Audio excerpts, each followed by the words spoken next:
Great welcome to all of you from depth of my heart, my dear students. Let's start the new topic. हम लोग जहाँ पे छोड़ के गए थे आज वहीं से फिर आपके सामने इस नई वीडियो में हाजिर हुआ हूँ, एक नई उमंग के साथ, नए जोश के साथ, नई उम्मीद के साथ। तो टॉपिक का नाम है तुल्यता संबंध। इसमें हम लोग रिलेशन एंड फंक्शन चैप्टर चलता हुआ आ रहा था, जिसमें 3 पार्ट हो चुके हैं और आप पे ये है कि आपको उसको देखना होगा। तो तीनों पार्ट में टाइप्स ऑफ रिलेशन डिस्कस किए गए हैं। तो 2, 4, 5, 6 रिलेशन हो गए हैं। तो अगला रिलेशन क्या है, उस रिलेशन का नाम क्या है? पहला हम लोगों ने पढ़ा था तत्समक, फिर पहले तो रिक्त पढ़ा, सार्वत्रिक संबंध, तत्समक संबंध और स्वतुल्य सम्मित संक्रामक। अब एक संबंध और बचा हुआ है बस लास्ट। हालांकि ये संबंध कोई नई डेफिनेशन के साथ नहीं है, लेकिन इसको भी जानना है। तो तुल्यता संबंध अगला टाइप है जो संबंध चल रहा होगा। जो वीडियो देखते आ रहे हैं उनको पता है क्या कि तुल्यता संबंध, इक्विवेलेंस रिलेशन, ये एक ऐसा संबंध है। तो इसकी कोई नई डेफिनेशन नहीं है, बल्कि कोई जो एक संबंध आर, एक रिलेशन, अगर वो इतना ख़ास रिलेशन हो कि वो स्वतुल्य भी हो जाए, वो सम्मित भी हो जाए, वो संक्रामक भी हो जाए। ये अगर कोई इतना ख़ास रिलेशन हो कि वही एक रिलेशन इन तीनों कंडीशन को पूरा कर रहा हो, तो ऐसे ख़ास रिलेशन को बोलते हैं तुल्यता संबंध, इक्विवेलेंस रिलेशन। तो इसकी कोई नई डेफिनेशन नहीं है, बल्कि अगर ये कहेगा ना कि तुल्यता संबंध दिखाओ, तो हम लोग तुल्यता का कुछ नया नहीं सोचेंगे, बल्कि उसको स्वतुल्य दिखाएंगे, उसको सम्मित दिखाएंगे और उस रिलेशन को संक्रामक दिखाएंगे। अगर ये तीनों दिखा गए तो फिर लिख देंगे कि अतः ये एक ही संबंध तीनों है, अतः इसको तुल्यता भी बोल सकते हैं। अगर कोई रिलेशन ट्रांजिटिव हो, रिफ्लेक्सिव हो और सिमेट्रिक हो, तो फिर उसको बोलेंगे ये इक्विवेलेंस रिलेशन भी है, क्योंकि तीनों है तो बहुत ख़ास है, तो उसको एक नाम रखो इक्विवेलेंस रिलेशन। ठीक हो गया? तो बस इसमें यही नोट करना है। तो अब हम लोग चलते हैं एक बार फिर से, वो जो 3 संबंध है ना, स्वतुल्य, सम्मित, संक्रामक, रिफ्लेक्सिव, सिमेट्रिक, ट्रांजिटिव, इन तीनों का एक वो जो रिकैप लेते हैं कि इसको कैसे आपकी डेफिनेशन इसकी तैयार करनी है, और फिर इसका क्वेश्चन सॉल्व करना शुरू करते हैं और देखते हैं कि क्वेश्चन बन रहा है कि नहीं। ठीक है? तो पहले आप लोग इसको नोट कर लीजिए, ये क्या होता है। भूकंप आ रहा होगा। तो अब हम लोग चलते हैं क्विक रिकैप की तरफ। तो पहला आता है स्वतुल्य संबंध। देखिए, हम लोग स्वतुल्य के बारे में तो जान गए थे कि जब आर को दे और सेम दिखे तो वो सब आपको पता है। लेकिन अब हम लोग ना इसकी, वो तो एग्जाम्पल था ना, कि अब हम लोग एक जनरल वैल्यू के लिए डिफाइन करेंगे कि स्वतुल्य कैसे होता है। स्वतुल्य होता ही है ना।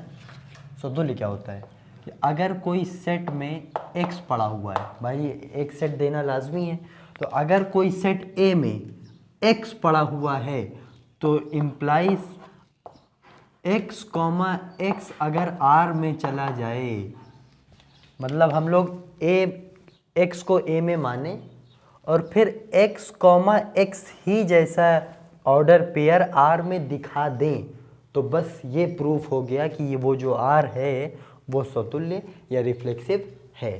ठीक है? ये डेफिनेशन आपको तैयार करके रखनी है बस, चाहे जो हो।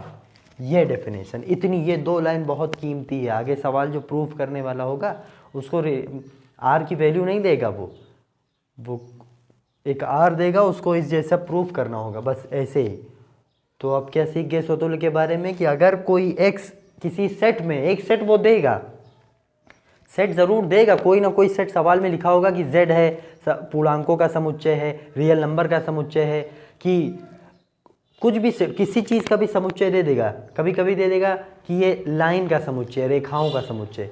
तो जो भी होगा उसका नाम दे देगा कि हाँ बस एक सेट है, उसमें लाइन पड़ी हुई है, उसमें नंबर पड़े हुए हैं, उसमें पूर्णांक पड़े हुए हैं, उसमें रियल नंबर पड़े हुए हैं, जो भी पड़े हुए हैं, लेकिन वो एक सेट है। तो अगर कोई सेट में कुछ पड़ा हुआ है तो वही कॉमा वही का ऑर्डर पेयर आर में पड़ा हुआ दिखा दिए तो वो स्वतुल्य संबंध हो जाएगा। ये आपको तैयार करना है। दूसरा सममित। सममित या सिमेट्रिक में आपको क्या दिखाना है? सिमेट्रिक की डेफिनेशन ये है ना, अब सिमेट्रिक में सेट की ज़रूरत नहीं है, बल्कि आपको लेट करना होगा। माना x, y जैसी चीज़ R में है। हमने R को देखा, R कुछ देता है ना, उसमें देखा x, y जैसी कोई चीज़ पड़ी हुई है। तो अगर इस मानने के बाद इम्प्लाइज करवा दिए कि यार ये x, y की जगह y, x पलट के भी उसी R में कहीं पड़ा होगा, अगर इसका ऑर्डर पेयर रिवर्स कर दे तो y, x बनता है, और वो भी कहीं R में दिखा दें कि हाँ ये भी कहीं ना कहीं पड़ा होगा, तो बस ये प्रूफ हो जाएगा कि पक्का अब ये R सममित है या सिमेट्रिक है। तो सिमेट्रिक की ये वाली डेफिनेशन, ये जो 2 लाइन लिखी है, जिसको नहीं आ रहा है ना वो गौर से देखे इसको। अब एग्जाम्पल भी लेंगे, लेकिन ये बात गौर से देखे, यही अब करना है। ठीक हो गया? x, y R में मान लेंगे और y, x दिखाएंगे। ठीक हो गया? अब है संक्रामक, उसकी अलग डेफिनेशन वो वाली यही बताए थे, लेकिन अब इसी को तैयार कर लीजिए। संक्रामक में ये है कि आप माने कि x, y R में है।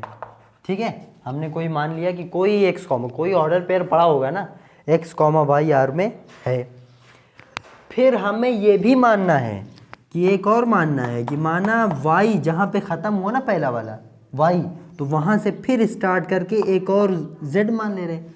y, z भी R में मानेंगे, क्योंकि वो क्या कहता था तो संक्रामक, कि जहाँ पे कोई ख़त्म हो वहीं से शुरू हुआ होना चाहिए उसमें, तब वो ऑर्डर पे। अब आपको अब देखना ये ना, अगर ये 2 चीज़ें मौजूद हों तो आपके ऊपर बर्डन ये है फॉर प्रूफिंग द रिलेशन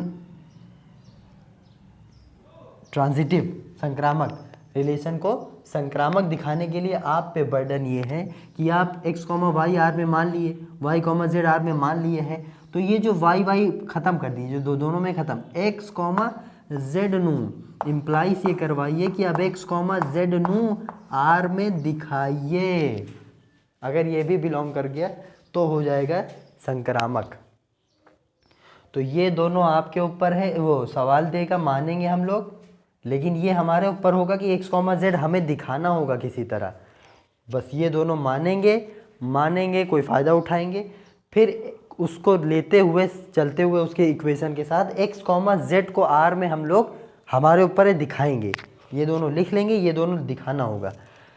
अब ये जो डेफिनेशन तीनों की है, इसी से सवाल लगाना है, और वो सवाल लगेगा कैसे? अब मैं 2-4 सवाल आपके सामने लूँगा और उसको लगाएंगे हम लोग। अब देखेंगे सवाल बन रहा है या नहीं। तो please pause the video, note it down.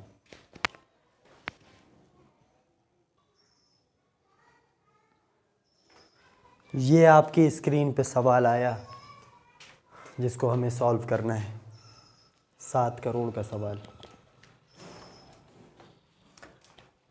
ये 2 रुपए का सवाल नहीं। देखिए, यदि a वास्तविक संख्याओं का समुच्चय है, बोला ना, मैंने कहा था जब वो सवाल देगा तो कोई एक सेट का नाम दे देगा कि कोई एक सेट ये वाला है, तो उसने a नाम दे दिया सेट का, ठीक। और वास्तविक संख्याओं का मतलब वो कौन सा सेट है? a में कैसे एलिमेंट पड़े होंगे? सारे वास्तविक संख्याएं, सारे। यदि a वास्तविक संख्याओं का समुच्चय है तो सिद्ध कीजिए, प्रूफ दैट R संबंध है। ये R इस तरह डिफाइन करके दिया, a, b such that a belongs to a, b belongs to a बराबर b एक तुल्यता संबंध है। तुल्यता संबंध है, इसको प्रूफ करना है कि तुल्यता संबंध है। ये इस R को तुल्यता संबंध प्रूफ करना है। तो तुल्यता पे कोई बोझ नहीं रहा, तुल्यता प्रूफ नहीं होगी, बल्कि आप उसको स्वतुल्य प्रूफ कीजिए, सममित प्रूफ कीजिए, संक्रामक प्रूफ कीजिए। ये तीनों, अगर ये तीनों प्रूफ कर दिए तो उसका नाम तुल्यता अपने आप हो जाएगा। तो इसका मतलब ये तीनों होगा, तो एक एक करके प्रूव करना पड़ेगा। तो फॉर स्वतुल्य रिफ्लेक्सिव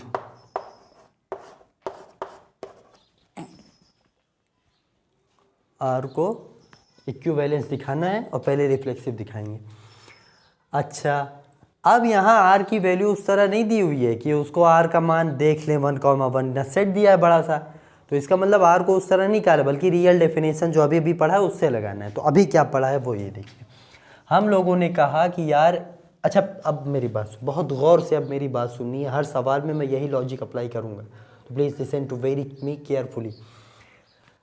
आर दिया है, अब आर को देखिए होता क्या, आर क्या दिया है। आर की वैल्यू कह रहा है संबंध में a, b है, ठीक होता है ना, 1, 2, 4, 5, 1, 1, 2, 2 कुछ भी है, तो उससे जर्नलाइज करके लिख दिया संबंध में 1a, b है, ठीक।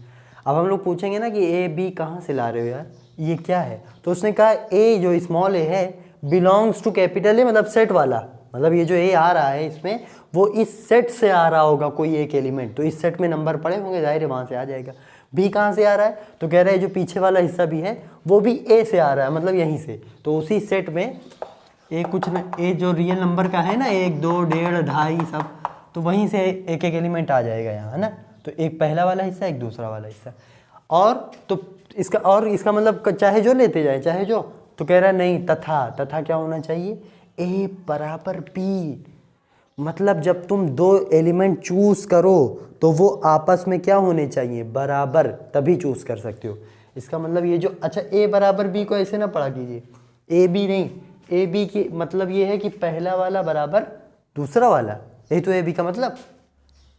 अगर ये ए पहला वाला हिस्सा है, बी दूसरा वाला, तो वो कह रहा है ए बराबर बी, इसका मतलब जबकि कोई एलिमेंट आएगा तो ये और ये हमें क्या दिखने चाहिए, बराबर, दोनों बराबर दिखने चाहिए, तभी आर में होगा ना।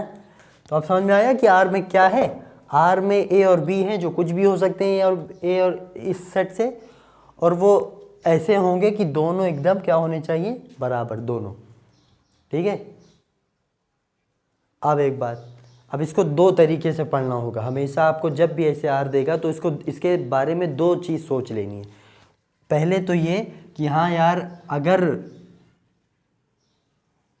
a, b आर में है, अगर a, b आर में है, देखिए a, b आर में है ना, तो कहना क्यों आर में है, ये आर में तभी है जब a बराबर b हो। ये मतलब निकाला, ये मतलब निकालना आया कि नहीं, कि हाँ यार सवाल वाले ने दिया है कि a, b आर में है, तो अब आपको जब भी ये मिले ना कि a, b आर में है, तो फौरन उसका रिजल्ट निकालिए कि a, b आर में है, तो क्या करें हम, ये करेंगे कि पक्का a और b क्या होंगे, बराबर। देखिए a, b आर में है तो पक्का a और b बराबर लिख लेनी है। तो देखिए इसकी सहायता से ये लिखने में कितना मज़ा आएगा, यहाँ ये दिया है तो ये हमें मिल गया, किसी ने बताया a, b आर में है, तो साथ ये भी बता रहा है कि वो पक्का बराबर, इस पर नहीं देखना, ये तो कोई वो बताया डेटा, ये इक्वेशन लानी है ना। अब इसका उल्टा सोच के बताइए, अगर मैं कभी कहूँ तो आपने क्या बताया कि कोई दो लोग आर में तभी होंगे जब वो दोनों आपस में बराबर होंगे। इस सवाल के लिए, इस सवाल में जो कहा है, अलग अलग सवाल में अलग बोला हो सकता है, कभी बड़ा लगा दे, छोटा, कभी कुछ और लिख दे, इस सवाल के लिए ये। अब मैं कहूँ यार हाँ दो लोग बराबर हैं, कोई दो लोग, ये बराबर ये, मतलब ये ब्रैकेट में कुछ भी हो सकता है, कोई दो लोग बराबर हैं, तो अब इसका उल्टा क्या निकलेगा कि अगर कोई दो लोग बराबर हैं तो पक्का उसका कॉमा कहाँ जाएगा, आर में। अगर कोई आर में है तो वो बराबर होंगे, और अगर कोई बराबर है तो वो कॉमा उसका आर में। ये दो बात आ रही कि नहीं। तो अगर मैं यहाँ लिख भी दूँ कि सी बराबर डी, ए बी ना लेते हुए सी बराबर डी ले लूँ, तो इस फंक्शन के लिए सी कॉमा डी कहाँ चला जाएगा, आर में। और ए बी ही के पीछे ना पड़े रहिएगा कि बस A B he, A B तो ऐसा सिंबल है ना जनरल फॉर्म का, ए बी की जगह कुछ हो सकता है, ए हो सकता है 1 हो, 2 हो, 2.5 हो, 3 हो, सी हो। तो हमने कहा जिस दिन सी बराबर डी हो जाए तो कहो उस दिन सी कॉमा डी कहाँ चला जाएगा, आर में। Are you getting my point और नॉट। मैं कुछ बताने की कोशिश कर रहा हूँ कि भाई इस आर को देखते ही आपको क्या निकाल के रखना है। अच्छा अब सवाल लगाते हैं, ये आपको आ गया होगा, खैर नहीं भी आया होगा तो मैं अभी सवाल के ज़रिए बता रहा हूँ। ठीक, तो सवाल क्या है, r बराबर इतना को तुल्यता दिखाना है और हमें पहला नंबर है स्वतुल्य दिखाना है। तो स्वतुल्य की डेफिनेशन क्या थी? स्वतुल्य की डेफिनेशन ये है कि भैया कोई एक एलिमेंट, कोई एक, अब यहाँ ए बी है तो तुम कोई एक लेके चलो ए, कोई एक एलिमेंट को उस सेट में मान लो, है ना, माना वो सेट में वो एलिमेंट पड़ा हुआ है, ये हमें मान लेना है। लेकिन अब ए कॉमा ए को आर में दिखाना है, क्या दिखाना है, ये लाइन थोड़ा छोड़ दे रहे, क्या लास्ट में लाना है, ए कॉमा ए को आर में दिखाना है। मतलब हाँ ए तो ए में है, लेकिन फिर यही कॉमा यही आर में हमें मिलना चाहिए, ये हमें दिखाना होगा। ये लिख नहीं लेना खाली ऐसे, ये तो मैंने ये यहाँ कुछ करते हुए दिखाना है, और वो करना क्या है, बहुत छोटी सी बात है ये। अब आप कहेंगे यार कैसे दिखा दूँ ए कॉमा ए आर में, तो मैं कह रहा हूँ आर में क्या क्या है आपको क्या पता, ये ए कॉमा ए आर में नहीं है, तो कहो आर में तो यार ये है ए कॉमा बी ना, यही इसको ही बोलते हैं, ए कॉमा बी आर में है, तो कहो ए कॉमा बी है। तो वही तो मैं सिखा रहा था कि ए कॉमा बी कब है, जब दो लोग बराबर हैं ना, ए कॉमा, अगर दो लोग बराबर हैं तो ए कॉमा बी आर, उसका कॉमा आर में गया। तो मैं आपसे अगर पूछूं कि क्या आप ये जानते हैं कि ए बराबर ये ए होता है,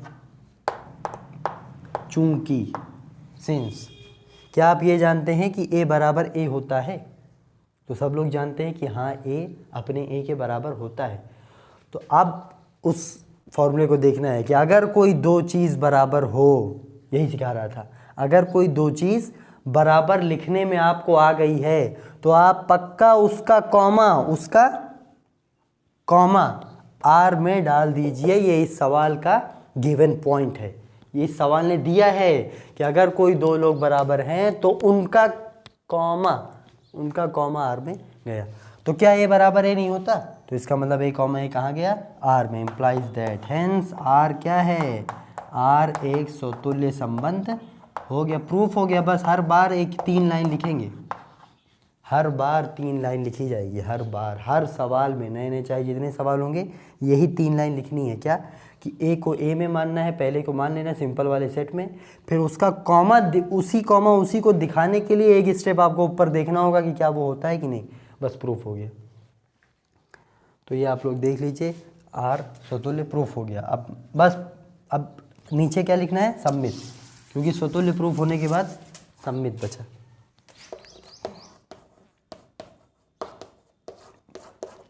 सम्मित कैसे प्रूफ करें? तो सम्मित वाली डेफिनेशन में जाइए, वो जो तीनों मैंने दिखाए रिकैप में, क्या कि आपको मानना पड़ेगा कि x, y न लें, यहाँ a b दिया है तो a b ले रहे, आपको मानना पड़ेगा कि a, b R में है, ये आप मान लीजिए। इसको आपको दिखाने की ज़रूरत नहीं है, ये आप पे बर्डन नहीं है कि a, b R देगा, ये मानिए आप। लेकिन आप पे जो बर्डन है वो b, a को R में दिखाने की है, b, a को। तो ठीक है, दिखा देंगे, a, b को R में मान लें। अब मैंने बताया था कि जब कोई चीज़ a, b R में मान लिए हैं तो इसका फ़ायदा उठाइए कि हाँ भाई तुम R में हो, इससे ये तुम R में हो, इस वाले R में। तो जब कोई इस वाले R में होता है तो वो दोनों आपस में बराबर होते हैं, तो इसका मतलब तुम दोनों क्या होगे? बराबर। ये दिया है ना, ये मिल सकता है ना, मिल गया एक चीज़। लेकिन हमारे ऊपर बोझ क्या है? हमारे ऊपर बोझ है b, a R में दिखाना। तो आप अपने किनारे आके देख लीजिएगा कि यार b, a R में कैसे दिखाएं, यही बोझ है ना कि a, b तो R में है, b, a कैसे दिखाएं। तो जब ये दोनों आपस में बराबर तो ये कॉमा R में, और अगर b बराबर a हो जाए, ये दोनों आपस में बराबर, तो इनका कॉमा R में चला जाएगा। और क्या, तो हमें किसी तरह b बराबर a दिखाना है। अगर ये चीज़ दिखा दी तो अगले लाइन में लिख सकते हैं। तो आप बताइए इक्वेशन फर्स्ट से, फ्रॉम इक्वेशन फर्स्ट, क्या a बराबर b दिया है? तो हम लोग मैथमेटिकल नहीं है कि b बराबर a भी होगा। अरे भाई सिंपल सी बात है, अगर a बराबर b है तो b बराबर a भी होगा, तो जाहिर है हाँ ठीक है, b बराबर a भी होता है। तो अब जब ये दोनों बराबर हो गए, ये दोनों, तो इसका भी कॉमा a में R में चला जाएगा। बस इसको यही सीखना है, अगर ये दोनों बराबर तो इसका कॉमा R में, मतलब इसका कॉमा R में, ये दोनों बराबर तो इसका कॉमा R में, C बराबर D तो उसका कॉमा R में। तो जो दो जन बराबर हो गए तो उसका कॉमा R में फॉर दिस क्वेश्चन, क्योंकि इसमें बराबर वाली डेफिनेशन दिया है। तो बस प्रूफ हो गया। देखो हमने माना क्या? a, b को R में माना, ए कॉमा बी को आर में माना, लेकिन दिखा दिया कि अपने आप आया बी कॉमा आर में, अपने आप आया ना, क्योंकि ए कॉमा बी माने थे तो ये मिला, ये मिला तो इसको पलट सकते थे, इसको पलट सकते थे तो इसका पलटा हुआ भी आर में चला जाएगा। तो लिख देना इसलिए आर सममित संबंध है, सममित संबंध है, प्रूफ हो गया आर भी सममित संबंध है। अब आर को संक्रामक दिखाना है, ट्रांजिटिव, और अगर ये तीनों हो गया तो आर स्वतुल्य वो तुल्यता हो जाएगा। तो अब इसको देख लीजिए कर रहा है।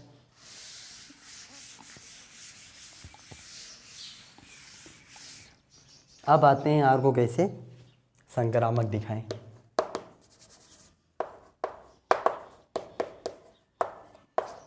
अब संक्रामक की डेफिनेशन में चलते हैं, वो जो कॉपी पे भी बनाए थे आप लोग, क्या कि उसमें आपको मानना होगा ए कॉमा बी से स्टार्ट, ए कॉमा बी मानना होगा आर में, ठीक है, ये भी मानेंगे। फिर बी से ख़त्म हो, बी कॉमा सी भी आर में मानना होगा, फिर ए कॉमा सी दिखाना होगा, ठीक है, वो आप पे बोझ है। तो पहली बात, एक मिनट जल्दी नहीं, पहले माने हैं ना ए कॉमा बी आर में है, तो जब माने हैं तो फ़ायदा भी उठाइए कि हाँ भैया तुम दोनों आर में हो, तो आर में जो होता है वो आपस में बराबर होगा। तो हम कह रहे हैं ए बराबर बी, इक्वेशन फर्स्ट मिल गई। अब ए कॉमा बी माने थे, कहाँ से मानना है, फिर से मानना है क्या, बी से बच, तो बी से बच अगला सी ही पड़ेगा, तो सी मान लीजिए, कुछ भी मान लीजिए, बी कॉमा सी को भी आर में मान लीजिए, माना तुम भी आर में पड़े हुए हो, ये तो हम मानेंगे क्योंकि संक्रामक की डेफिनेशन यही है। तो अब जब इसको आर में मान लिए कि भैया तुम आर में हो, तो पक्का तुम दोनों क्या होगे, बराबर, क्योंकि आर की डेफिनेशन यही है कि कोई भी आर में है तो वो दोनों आपस में बराबर हैं, तो कोई आर में है तो वो दोनों आपस में बराबर है। तो इसको फर्स्ट मानिए, इसको सेकेंड। अब हम पर बोझ क्या है, हम पर बोझ ये है कि ए कॉमा बी गया, बी कॉमा सी आर में माने, तो ए कॉमा सी, बी हटाओ, ए कॉमा सी को आर में दिखाओ, तो ए कॉमा सी आर में दिखाना, ये बोझ है हमारे ऊपर। तो आप लोग बताइए कि ए कॉमा सी आर में कब दिखा पाएंगे, जब वो दोनों आपस में बराबर हो ना। अगर ये ऊपर ये दिखता हुआ मिल गया ए बराबर सी, तो पक्का लिख देंगे ना कि अगर कोई दो लोग बराबर हैं तो उनका कॉमा आर में चला गया। इसका मतलब हमारे ऊपर ये बर्डन है कि हम ए बराबर सी को दिखाएं। तो आप इक्वेशन फर्स्ट और सेकंड को बस देखेंगे, आपको मिल जाएगा अपना हिस्सा। क्या, ए बराबर बी है इक्वेशन फर्स्ट, बी बराबर सी है इक्वेशन सेकंड। तो इक्वेशन फर्स्ट एंड सेकंड से आपको क्या लगता है कि ए बराबर सी नहीं होगा? अरे भाई ए बी के बराबर, बी सी के बराबर, तो ए बी सी के बराबर, ए बी के बराबर, बी सी के बराबर, तो ए सी के बराबर ना भाई। अब अगर ए सी के बराबर है तो अगली लाइन क्या लिख सकते हैं कि भैया कोई भी दो लोग बराबर होते हैं तो उनका कॉमा आर में जाता है। उल्टा करना है बस, दोनों को उल्टे तरीके से पढ़ना है। कॉमा आर में है तो बराबर, बराबर है तो कॉमा आर में, कॉमा मतलब इन दोनों का कॉमा आर में, यही करना है बार बार। तो बस अब ये क्या प्रूफ किया, देखो हम लोगों ने माना ए कॉमा बी आर में, फिर माना बी कॉमा सी आर में, लेकिन फिर ए कॉमा सी अपने आप दिखाया किसी तरह, तो हेंस आर क्या है, संक्रामक है। अब ये तीनों लाइन से नीचे अपने सवाल में लगाइएगा, ये एक ही सवाल था जो मैं सम्मित संक्रामक सम्मित बताए, इसी सवाल का आंसर है तीनों लाइन से नीचे नीचे। आप कह दीजिएगा चूंकि आर सम्मित है, स्वतुल्य था, स्वतुल्य सम्मित संक्रामक तीनों है, अतः आर तुल्यता भी है, तुल्यता संबंध है। ठीक है, अगर कोई तीनों हो जाए तो वो तुल्यता ऑलरेडी हो जाता है, तुल्यता के लिए कोई नई डेफिनेशन नहीं होनी, तो तीनों को प्रूफ करना होता है। तो ये सवाल उम्मीद है समझ में आया होगा। तो ना समझ में आया जिसे वो वीडियो को बार बार एक दो बार देखें बिना बोर हुए, एक दफ़ा समझ में आ जाएगा ना तो सारे सवाल बहुत इंटरेस्टिंग हो जाएंगे। तो आपको बिल्कुल मेहनत नहीं करनी पड़ेगी, आपके दिमाग, ये जो मैं जिस तरीके से बता रहा हूँ ना वो तरीका है कि उसके बाद चाहे कोई नया सवाल आया वो लग जाना है आपसे, फिर आपको नए सवाल को बार बार देखना नहीं होगा कि इसको ऐसे करेंगे, इसको एक कॉन्सेप्ट है, इसी के साथ सारा सवाल लगता चला जाएगा। इसलिए इस पर फोकस कीजिए। मैंने बहुत टाइम लिया है डेलिबरेटली, जानबूझकर, है ना, तो बहुत समझाने के लिए कि आपको कैसे पकड़ना है ना। मेरा स्टाइल देखिएगा मैं क्या बोलना चाह रहा था, तो इसको नोट कर लीजिए और समझ लीजिए।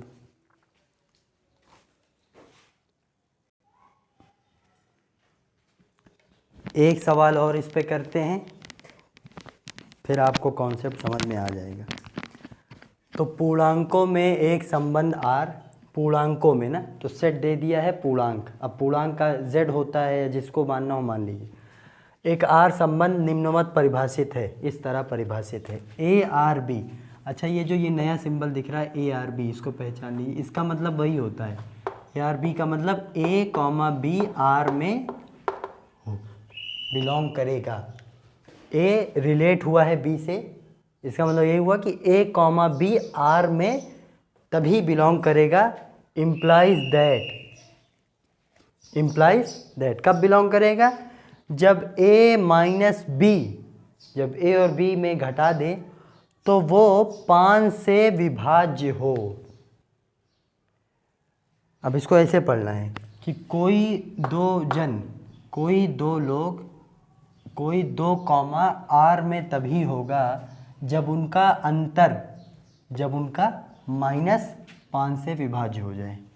तो इस तरह एक r डिफाइन करके दिया गया है और कह रहा है सिद्ध करो ये r क्या है? तुल्यता संबंध है। तो इस r को स्वतुल्य दिखाना है, सममित, संक्रामक। अगर ये तीनों हो गया तो ये तुल्यता हो जाएगा, इसका मतलब यही है। तो फिर वही काम करते हैं, चलते हैं इसको स्वतुल्य दिखाते हैं।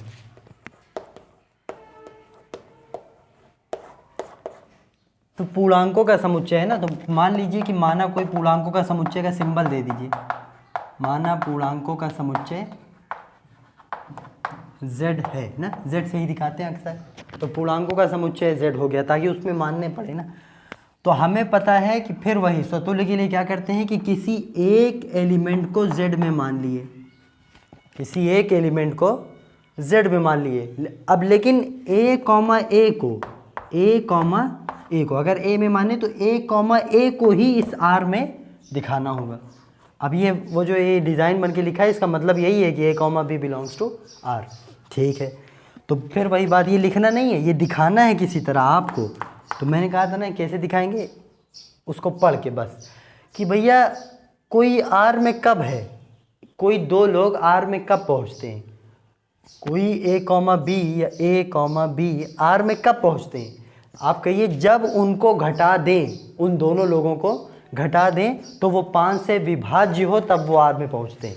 तो मैं ये कह रहा हूँ कि a कॉमा a r में कब पहुंचेगा, ये तब ना कि जब a माइनस a। तो आपको पहले से लिख लेना है, इसको नीचे लिखना होगा। पहले आपको वो बता देना है रीज़न कि क्यों हमने लिखा है। तो क्या हम पूछ रहे हैं a माइनस a, आंसर क्या आएगा? a माइनस a तो कुछ आंसर बना देगा ना, 0 बना दिया, ठीक है। क्या ये 5 से विभाज्य है कि नहीं? ये माइनस ये जो 0 बन गया, हम क्या करें, बन गया, तो वो 5 से विभाज्य है। तो आप कहेंगे 0 हर नंबर से विभाज्य होता है ना, जिसकी टेबल में जैसे 0 को 5 से डिवाइड करेंगे तो शेषफल 0 आएगा। तो इसका मतलब 0 सबसे विभाज्य होता है, सबकी टेबल में आ जाता है। तो 5 0 0, तो 0 5 से भी विभाज्य है, 5 से विभाज्य है। तो अब ये बताइए कि कोई दो जन में क्या है, a कॉमा a ही है, और 100% वो 0 आया और वो पक्का 5 से विभाज्य है। तो वही तो कह रहा है कि अगर कोई 2 जन घट के 5 से विभाज्य हो जाए तो पक्का उनका कॉमा कहाँ भेज देना है, r में। उनका कॉमा कहाँ भेज दिया, तो ये लिख देना है या ये। तो मैं कह रहा हूँ कि अगर a कॉमा a 5 से विभाज्य हो गया तो इसका कॉमा a कॉमा a ही तो बनेगा। a कॉमा a r में है, हो जाएगा कि नहीं, हो गया। तो बस यहीं से लिख देना है r स्वतुल्य है। देखिए उस बार बराबर दे रहा था ना, यहाँ बराबर लिखा था, तो बार बार बराबर सोच रहे थे, बराबर की डेफिनेशन लगा रहे थे।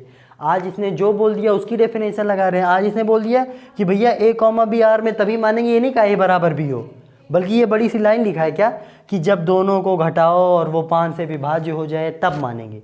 तो हमने वही किया कि हाँ भैया लो, दोनों को घटाएं, वो 0 आया, 5 से विभाज्य है, तो कॉमा चला गया r में फिर। तो ये हुआ स्वतुल्य। अब सममित दिखा दीजिए बिल्कुल उसी पैटर्न पे। सममित कैसे दिखाएंगे, सममित की डेफिनेशन वही दोहराएंगे कि भैया a कॉमा b को तुम r में मान लो, माना r में है, a कॉमा b तुम मान लो, तुम b कॉमा a दिखाओ। तो पहले सुनो, a कॉमा b माने तो इसका फ़ायदा उठाएंगे। तो वही कह रहा है कि भैया जब भी कोई a कॉमा b r में है तो पक्का a माइनस b 5 से विभाज्य है। तो हम फ़ायदा उठा ले रहे हैं कि अगर a कॉमा b r में है तो पक्का a माइनस बी कॉमा 5 से विभाज्य, ये लिख लीजिए, पूरी लाइन लिख लीजिए, विभाज्य लिखा है ठीक। लेकिन अब हमें पता है क्या दिखाना है, हमें b कॉमा a को दिखाना है यहाँ पलटा हुआ दिखाना है, इसको रिवर्स करके। तो आप कहेंगे यार जब पलटा हुआ दिखाना है इसका मतलब a माइनस बी 5 से विभाज्य नहीं बल्कि b माइनस ए 5 से विभाज्य दिखाना है, तो वो अपने आप आएगा। मैं सिखा रहा हूँ आपको। मुझे एक बात बताइए, अगर कोई a माइनस बी, कोई दो लोग सब्ट्रैक्ट हुए हों और वो 5 से विभाज्य है, तो क्या मैं ये कर सकता हूँ मैथमेटिकल प्रोसेस के तहत, क्या मैं जानबूझ के माइनस लगा सकता हूँ और फिर भी लिख सकता हूँ कि वो 5 से विभाज्य है? अगर किसी ने कहा a माइनस बी 5 से विभाज्य है, तो क्या ये मैथमेटिकल करेक्ट है कि जानबूझ के माइनस लगा दूँ और फिर भी कहूँ वो 5 से विभाज्य? तो आप कहेंगे हाँ बिल्कुल सही बात है। जैसे हम कहें 25 5 से विभाज्य है, 25 5 से विभाज्य है ना, तो अगर माइनस लगा देंगे -25 तो वो भी तो 5 से विभाज्य रहेगा। ऐसा नहीं है दोनों 5 से विभाज्य, -25 5 से विभाज्य, तो माइनस लगाने से 5 से विभाज्य की इक्वेशन ब्रेक नहीं होगी, है ना, कि वो 5 से विभाज्य अब नहीं रहेगा। ठीक है, लगा दिए, जानबूझ के लगाए, कोई कॉमन ऑमन नहीं लिए, जानबूझ के लगा दिए क्योंकि हमें पता है ये भी 5 से विभाज्य होगा। अब इसको माइनस इंटू करें अंदर, माइनस ए ही करना, माइनस ए और माइनस माइनस प्लस बी भी 5 से विभाज्य है, ज़ाहिर है इंटू करने से तो ठीक है।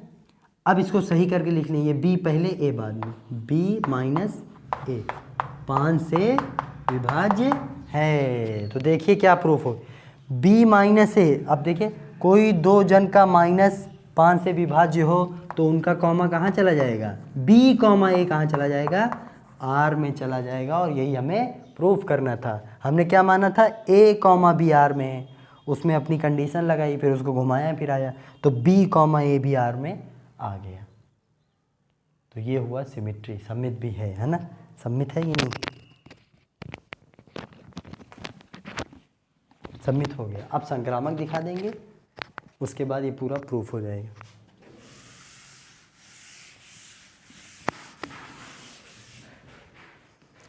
तो संक्रामक दिखा देते हैं। अच्छा, ये सब आपको थोड़ा सा जहन में रखना होगा कि हमने जानबूझ के माइनस लगा दिया ना, जब भी विभाज्य वाला सवाल आए और हमें पलटना हो तो जानबूझ के माइनस लगा देंगे ताकि वो कंडीशन तो ब्रेक करेगा नहीं और पलट के फिर हो जाएगा। तो ये सब थोड़ा सा जहन में रखना है।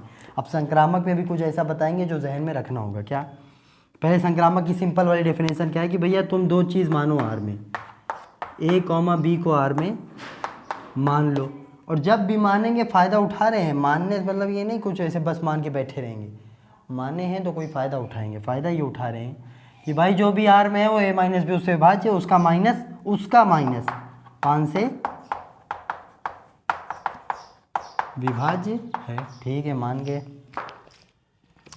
दूसरा मानो, संक्रामक में तो एक और माना जाता है ना,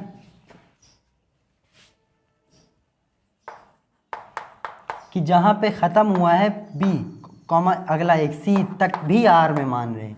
ठीक है, माना बी कॉमा सी भी आर में है, तो बी कॉमा सी जब आर में माने हैं तो इसका भी फ़ायदा उठाएंगे कि कोई दो लोग आर में हैं तो वो तभी हैं जब उनका माइनस, अब इनका माइनस, वो ए बी क्या था छोड़िए, जब भी दो लोग मिले तो उनका -5 से विभाज्य है। ठीक है भाई, दो चीज़ें मिल गई, एक तो इसके मानने पे ये मिल गया ये 5 से विभाज्य है, इसके मानने पे ये मिल गया ये 5 से विभाज्य है। हमारे ऊपर क्या बोझ है, हमारे ऊपर बोझ है ए कॉमा बी, बी कॉमा सी। तो ए कॉमा सी दिखाना है, मतलब ए माइनस सी को 5 से पहले विभाज्य दिखाना होगा, तब लिख पाएंगे ना। तो वो दिखाएं कैसे, तो करना ये होता है ना, आप ये बताइए कि अगर ये चीज़ 5 से विभाज्य है, ये चीज़ 5 से विभाज्य है, तो क्या मैं दोनों को जोड़ दूं फिर भी 5 से विभाज्य रहेगा? क्या ये कोई नॉन मैथमेटिकल चीज़ तो नहीं करेंगे? नहीं करेंगे। क्यों? क्योंकि मैं कहूँ यार 15 5 से विभाज्य है ना, है, 25 5 से विभाज्य है, ये भी 5 से विभाज्य, ये भी। लेकिन अब हम जिस दिन इसको जोड़ देंगे 40 आया, क्या वो 5 से विभाज्य है? तो कहो हाँ वो भी होता है। तो जब दो लोग 5 से विभाज्य हों तो उनका जोड़ देना भी 5 से विभाज्य की कंडीशन ब्रेक नहीं करता। इसका मतलब आप अपने आप लिख दीजिए कि हाँ भैया ए माइनस बी तुमको और प्लस बी माइनस सी तुमको जोड़ दें, फिर भी तुम लोग 5 से विभाज्य हो। ठीक है, तो वो क्यों जोड़े? तो क्योंकि काम बन रहा था। क्यों? देखिए प्लस बी माइनस बी गया और क्या बचा? ए माइनस सी। ए माइनस सी चमका होगा। ए माइनस सी क्या है? 5 से विभाज्य है। अब ए माइनस सी 5 से विभाज्य है तो इसका मतलब फिर वही बात, दो लोग 5 से विभाज्य हैं तो उनका कॉमा आर में गया। दो लोग 5 से विभाज्य हैं तो उनका कॉमा आर में गया। तो आर क्या हो गया? संक्रामक। क्यों? ए बी माने, बी सी माने और ए सी ए सी ए सी ए सी ए सी ए सी दिखा दिया ना। ठीक है। अच्छा, अब तीनों था ना, ये स्वतुल्य भी था, सम्मित भी था, संक्रामक। इसका मतलब अब इसको एक लाइन और लिख देंगे कि अतः ये आर तीनों है इसलिए तुल्यता संबंध है। ये तरीका होता है इसे सवालों को लगाने के लिए। अब जब आप किताब उठाएंगे ना, वो जो एक्सरसाइज है, तो उसमें कम से कम 20 सवाल ऐसे होंगे या 15-20 सवाल हैं जो इसी तरह है, कभी घुमाया है, ये किया है, यहाँ बदलता रहेगा ना। इस जैसा सवाल बहुत इंपॉर्टेंट है, ये बोर्ड में आता है। तो इस जैसा सवाल होगा और भी बराबर लगा था, कभी कुछ बोलेगा कभी कुछ, लेकिन आपने जमे रखना है बस यही 3 कंडीशन पे, स्वतुल्य पे क्या, सम्मित पे क्या, संक्रामक पे क्या। और उसको लगाने का, देखने का तरीका क्या होता है कि भैया अगर ये है तो इसका मतलब वो उसमें होगा, ये है उसमें है तो इसका मतलब ये होगा, है ना। तो जो वीडियो नहीं समझ में है उसको बार बार 1-2 बार दोहरा लीजिए। दूसरी बार देखने से जाहिर है पहली बार से ज़्यादा समझ में आता है, तो उसकी चिंता ना कीजिएगा, ये नहीं आए दोबारा देखेंगे पक्का 10% ज़्यादा आएगा। एक दफ़ा और देख लेंगे पूरी बात क्लियर हो जाएगी, ये रूल है। तो आप लोग सवाल लगा के रखिए, जो सवाल ना हो उसको आप कमेंट सेक्शन में पूछ सकते हैं, उसको लिख के किसी तरह टाइप करके भेज दीजिए, मैं बता दूंगा। और अपने डाउट रखिए, जो कमी हो बताइए, फीडबैक दीजिए, योर ओपिनियन मैटर्स। तो अपना ख्याल रखिए।